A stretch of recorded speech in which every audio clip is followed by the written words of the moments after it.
उत्सुक है। तो हम लोगों ने अभी 11 सीटों का अभी वो है जहां हम लोग इलेक्शन लड़ेंगे। वो सीटें हैं तो अररिया, पूर्णिया, कटिहार, किशनगंज, ये चारों जगह सीमांचल के हैं। यहाँ चारों जगह पर हम लोग अपना कटी उतार रहे हैं। बिहार की जो जाति आधारित गणना आई है उसने चौंका दिया है लोगों को कि इन दलितों ने और मुसलमानों ने हमेशा लोगों को वोट दिया, लेकिन उसकी हिस्सेदारी कभी नहीं तय की, जिसके लिए इस मुल्क में कम्युनिज्म ने नुकसान पहुंचाया और धोखेबाज सेकुलर ताकतों ने धोखा पहुंचाया है।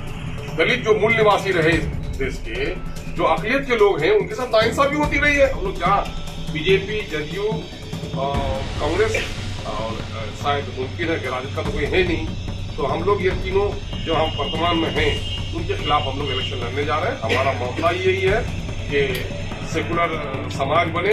ये 11 स्थानों पर जहाँ से काफी लोग उत्सुक हैं लड़ने के लिए, हमारे कार्यकर्ता और कई जो जिम्मेदार किस्म के लोग हैं हमारे प्रत्याशी बनने के लिए उत्सुक है।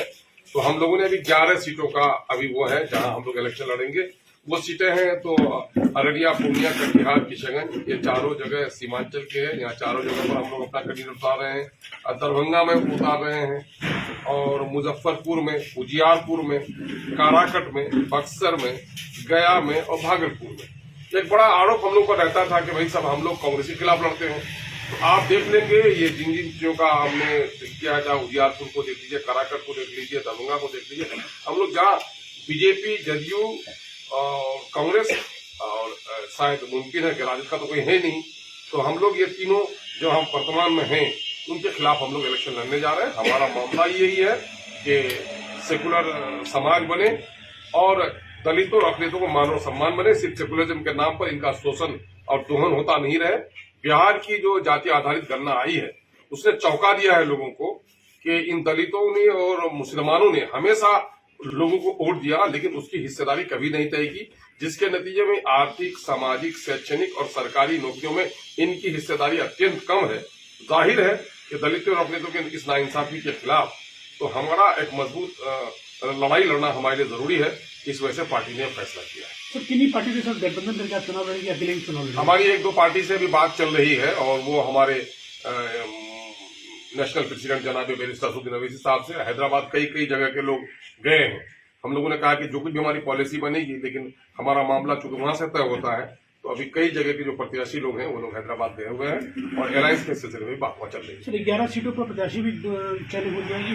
नहीं, प्रत्याशी का मामला अभी अंडर कंसिडरेशन है, और लेकिन ये है कि सीटों के बारे में हम लोगों ने ये प्रस्ताव दिया है। सर, आप प्रदेश अध्यक्ष आप किशनगंज की लोकसभा सीट से चुनाव लड़ेंगे? जी, मेरा तो ऐलान भी कर दिया है पार्टी के नेशनल प्रेसिडेंट जनाब बैरिस्टर असदुद्दीन। किशनगंज के अलावा और भी प्रत्याशी की घोषणा हुई है? नहीं, घोषणा तो मैंने कहा ना कि इन सीटों का चयन हुआ है। इन सीटों का चयन हुआ है, अब प्रत्याशियों का चयन होगा। मुद्दा क्या रहेगा? मुद्दा हमारे लिए तो वही है कि इस मुल्क में कम्युनिज्म ने नुकसान पहुंचाया और धोखेबाज सेकुलर ताकतों ने धोखा पहुंचाया है। दलित जो मूल निवासी रहे देश के, जो अकलियत के लोग हैं, उनके साथ नाइंसाफी होती रही है। और आज देश तरक्की कर गया है। वो पट्टियां जो जहां मुसलमान हैं वहां पर तरक्की नहीं हुई। आप सीमांचल में रह रहे हो, बता लो, सीमांचल का पर कैपिटा इनकम आज भी सबसे कम है, नौकरी में हिस्सेदारी सबसे कम है। मामला यही है कि राज्य के दूसरे हिस्सों में भी हमारी हकमारी हो रही है। हम लोग तो चाहते ही हैं कि भाई हम लोग ये है